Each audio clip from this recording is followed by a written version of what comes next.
Today, we're talking about whether a potential emerging medication called bimagrumab could prevent muscle loss with GLP-1 medication. When humans lose weight with any currently available treatment modality, whether that's lifestyle change to obesity medication to bariatric surgery, about a third of the weight is lost as muscle and about two-thirds as fat. As I blogged previously, check out the link for those links in my post today. There's an increased risk of developing a state of low muscle mass called sarcopenia with weight loss treatment. Not only that, people with obesity and people with type 2 diabetes are at increased risk of having low muscle mass called sarcopenia even before weight loss. And check out my website, drsue.ca, for even more about sarcopenia. There's a lot of interest to develop medications that build muscle while preferentially shedding fat, thus improving the quality of weight loss.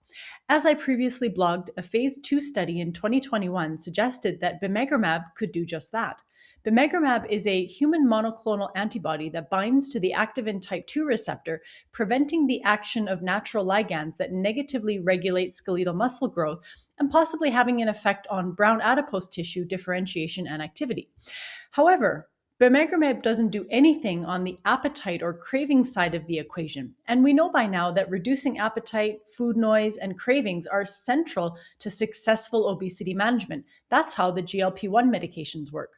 So, a study was undertaken to combine bimagrumab with the GLP-1 medication semaglutide at a dose of 1 milligram weekly, which is Ozempic, or 2.4 milligrams weekly, which is Wegovy.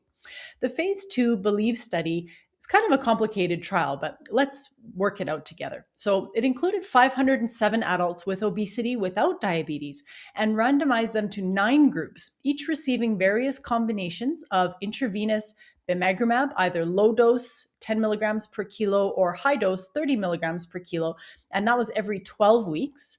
Subcutaneous under the skin, semaglutide 1 milligram weekly, semaglutide 2.4 milligrams weekly, or placebo in all kinds of different combinations.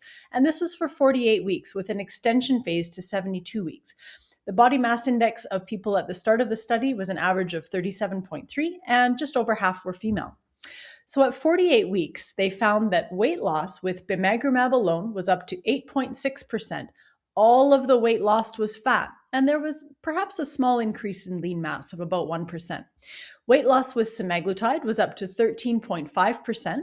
71% of the weight lost was fat with the 2.4 milligram dose, and lean mass decreased by up to 6.9%.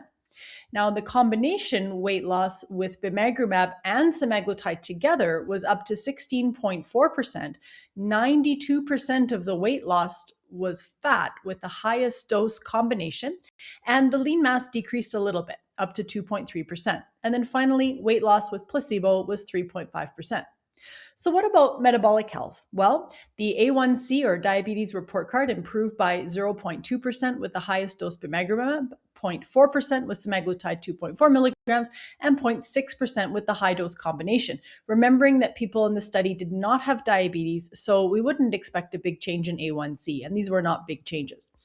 At 72 weeks, the bad cholesterol or LDL had increased by 17.6% in the high dose bimagrumab group.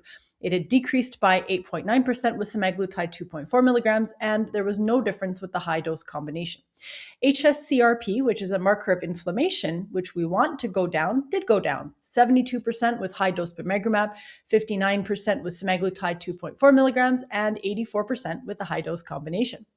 Physical function, which was assessed with a survey called SF36, was actually similar across treatment groups at 48 weeks. Grip strength was increased versus placebo only in the high-dose bimagrumab plus semaglutide 1 milligram group. Combination medication groups, so using both bimagrumab and semaglutide, showed a greater improvement in quality of life compared to placebo.